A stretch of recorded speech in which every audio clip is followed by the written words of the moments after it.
This is normal. Welcome everyone for a somewhat unusual announcement. Clarke and I are really excited to share, as you already know, that in June we're looking forward to welcoming our first child. We still have to get used to saying that out loud because of course we've been keeping it to ourselves for quite a long time. You'll have seen from the press statement we've put out, aside from all of the usual excitement that we both share over this news, and the fact that it was a surprise for us, that we have also put in place plans to deal with our impending arrival.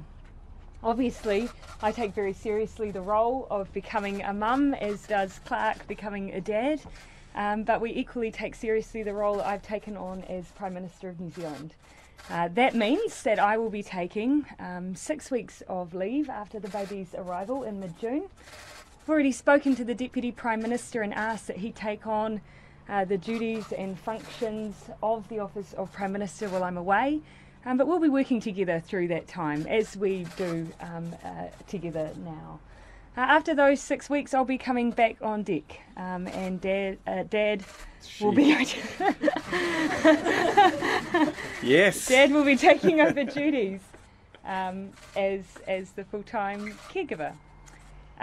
Where possible, Clarke will be travelling with me a lot, but we'll also recognise that we are very lucky, very privileged that we're in a position where, like so many other parents, will be juggling the caring roles, but we are privileged and lucky that Clarke will be able to do that job full time.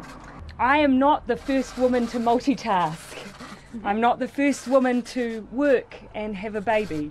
I know these are special circumstances, but there'll be many women who will have done this well before I have. I acknowledge those women.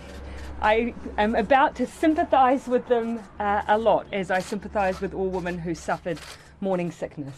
But I'm excited, we're excited, and we know together that we're going to make this work, and New Zealand is going to help us raise a first child. I'm a human. Whose mind wouldn't it play on? Absolutely. But we kept that to ourselves. We didn't share it with anyone around that negotiating table. Because of course, you know, in those early stages you just don't know, and so it was something that we kept to ourselves for a very, very long time. But I'd like to think though that, you know, the New Zealand public pretty much knew our hopes. We didn't know for sure if it would ever be a reality for us, but we'd like to think we'd always been open about our plans for the future. Yeah, no, well, it was one of those things where you couldn't. We had to be very careful about who you told, because it was such an enormous secret for them to hang on to, and it was much like finding out the gender of the baby. It was something that I like the idea of being able to keep it to ourselves for as long as possible.